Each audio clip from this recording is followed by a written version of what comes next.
from all enemies, both foreign and domestic.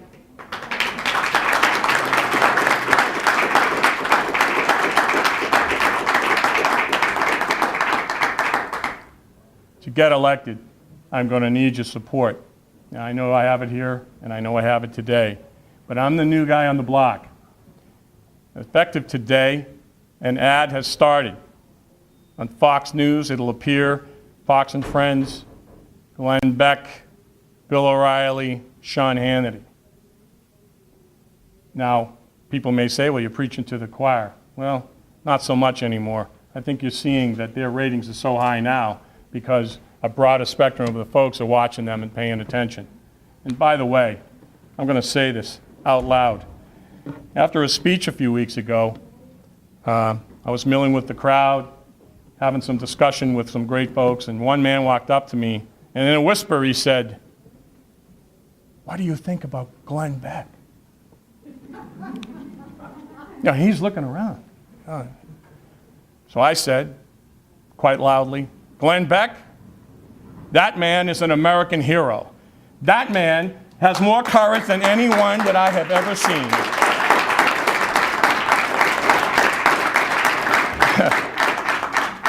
If you aren't paying attention to what is going on in this country right now, and you only have a limited amount of time to find out, I strongly urge that you sit down 1 hour a night and watch that show. Going to need your support, though, and I'm going to need your financial support as well. One of the things I wanted to put out to you is that contributions to this campaign are essential. I'm a grassroots guy. My wife and I both have to work to make ends meet. I think that's a good thing. I think the fact that I'm not a politician is a good thing. Yeah.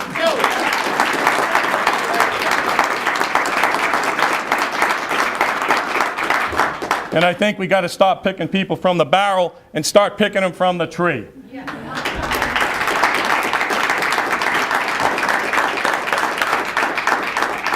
Now, you all have a homework assignment tonight. When you get home tonight, or even before you get home tonight, get on my website, www.jackforgov.com, and contribute. Whatever you can. Spread the word. It is so essential. Every dime we get's going into the ad campaign, the marketing campaign, to get the word out so people can get to know me. Because name recognition is critical, and I understand that, and it's the quickest way to get it.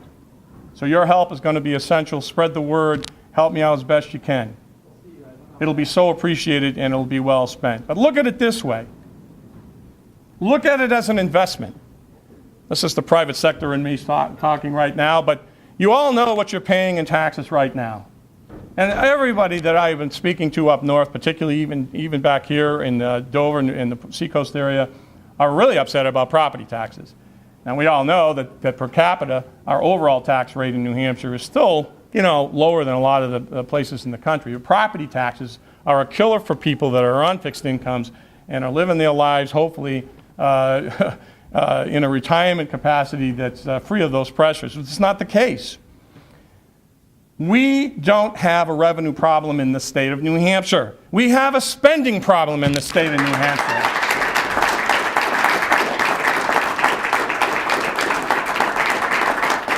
When you reduce spending and reduce it substantially, property taxes will come down. That's exactly what will happen. But it's not going to happen till then.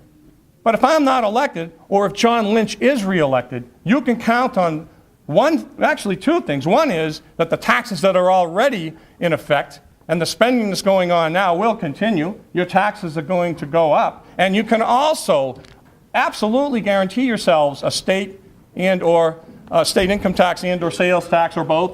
That's going to happen. And probably a 15% death tax.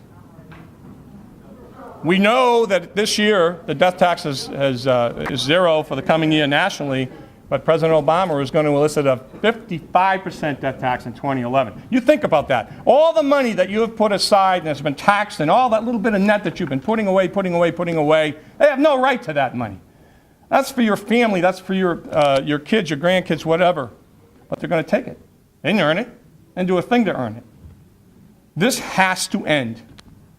And it has to end now. We have the biggest opportunity, in my view, in our lifetime right now to elicit change and keep it.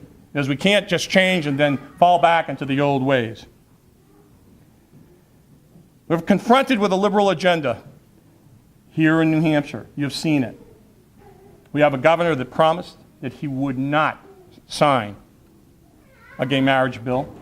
He told everyone in the state that, and I don't care how you come down on that issue. What you should realize is he broke his word to all of us. Integrity matters.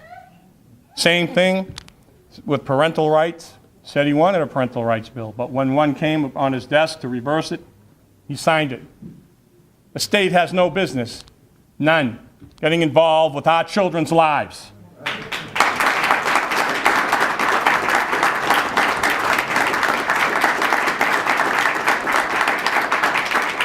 I believe we need to be Americans first in everything we do.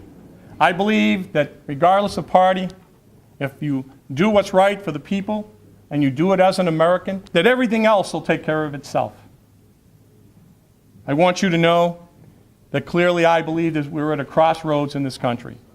We need to elect leaders who you can trust, who have a high level of integrity, and are not doing it for self, for ego, but are doing it for their country and doing it for their state. I am one of those people.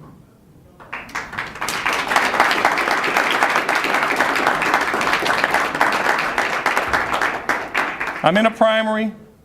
We have a primary. We have another candidate, Karen Testament, lovely lady. I like her. But I told Karen Sunday, and we were talking together, I said, Karen, just so you know, I respect you, think the world of you, but I'm not running against you. I'm running against John Lynch. And I'm going to win the primary, and then I'm going to beat John Lynch. Thank you very much for coming.